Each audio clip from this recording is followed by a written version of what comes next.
I've just spent my first 72 hours with the Garmin CIRQA.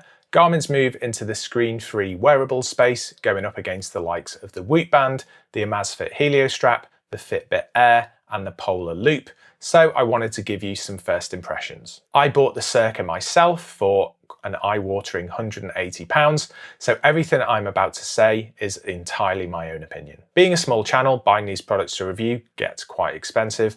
One way you can help my channel at no cost to you is if you're buying anything from Amazon, please consider using my referral links in the description. I get a small kickback, which honestly mounts up and helps me keep improving the channel and buying products to bring you independent reviews. So a few quick stats about the Garmin CIRQA. The device itself, it weighs 21.6 grams with the large stroke extra large wrist strap, which is the one I've got. The case is a fiber reinforced polymer, pretty standard for these devices, and the strap is a fabric comfort fit band on 14mm pins.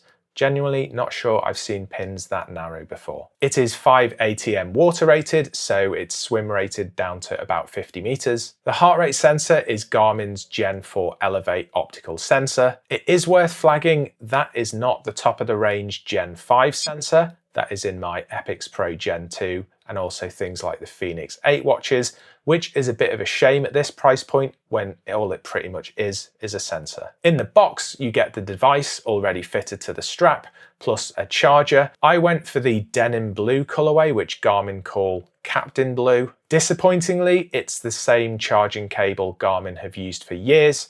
I'd really like to see them move towards the magnetic puck style pretty much everyone else in this space has adopted. For context on how I'm testing this, I'll be wearing the CIRQA full time for the test period, which for the first time in years means no actual Garmin watch on my wrist. Instead, I'm using an Apple Watch SE2 paired with the Polar Verity Sense heart rate monitor as my reference device for activities. So onto the first 72 hours. The CIRQA arrived 95% charged, but I topped it up to full before starting. Setup was easy. The Garmin Connect app walked me straight through it, and I was asked if I wanted to display sleep, body battery, steps, and 5 vitals in a new essential section. It's not as visually appealing as with the Whoop, the Google Health, or the Amazfit Zep app in my opinion, but it is a welcome improvement. So onto how it's actually performed over the first 3 days. Let's start with how it's done tracking activity, because this is where the picture has unfortunately been a bit mixed. Day 1 was an easy-paced 5K run,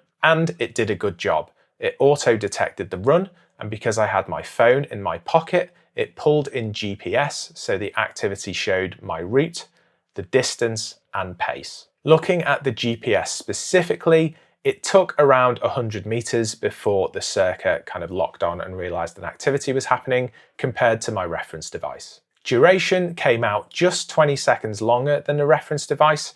Heart rate throughout the activity was closely aligned with the Polar Verity Sense, and the TRIMP score came out at 53 against the reference device's 52, so genuinely close. Day 2 is where it fell down. A 50+ minute interval running session wasn't detected at all. The heart rate chart in the Garmin Connect app clearly shows I was doing something, and the stress chart had me flagged as active for that window. Active calories were also high, but no activity got logged. It did, however, pick up a short walk later in the afternoon. Day 3, it bounced back. It automatically tracked my run, which was a 13K, and it nailed the distance exactly. Duration came out about 4 minutes longer than my manually timed reference device. So overall, I've been very happy with the runs it has tracked, but equally frustrated that it missed my interval session for the week, and I can't for the life of me work out why. It is frustrating that Garmin doesn't seem to offer the granular auto detection controls some competitors do, where you can toggle specific activity types on or off, or set detection sensitivity to high, medium, or low.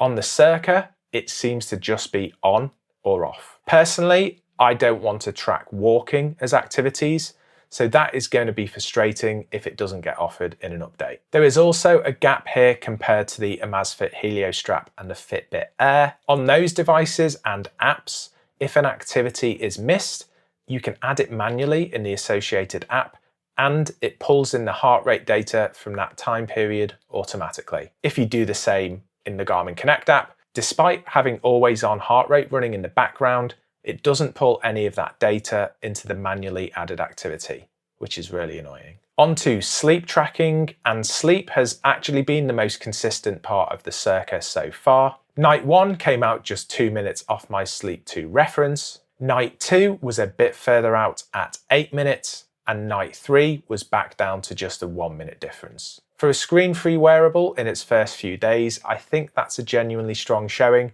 Nothing here suggests sleep tracking is going to be a weak point. I'll be digging into its performance over the longer term and also looking at sleep stages in the full review. So a few other things worth mentioning from the first 72 hours. The CIRQA has a physical button, which none of the other competitors have. Day to day, it's used to stop or snooze the alarm. Quick press snoozes it, a long press ends it, and the vibration alarm itself is strong enough to actually wake me up. There is a smart alarm option too, but I prefer a fixed time. You can also assign the button as a hotkey to manually start or stop a chosen activity.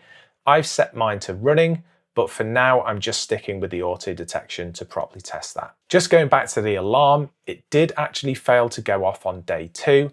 It worked fine on days 1 and 3, so this is one I'll be watching closely for the full review to just see if it was a one-off. On battery, as I've said, it arrived 95% charged and I topped it up to full before starting. Over the first 72 hours, it's gone from 100% down to 76%. Extrapolating that out, full to empty could land at around 12 days, though battery drain isn't always linear, so we'll confirm that properly in the full review.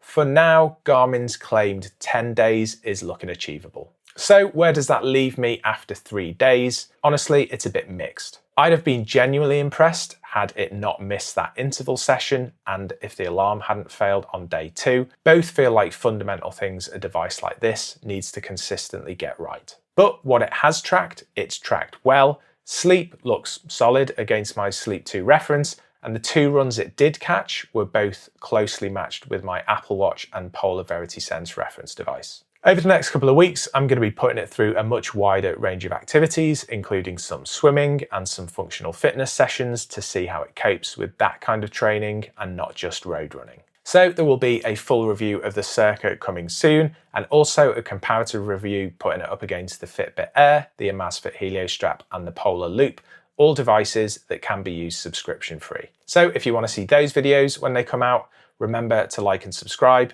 Use my Amazon referral codes if you're shopping on Amazon, and I'll see you next time. See ya.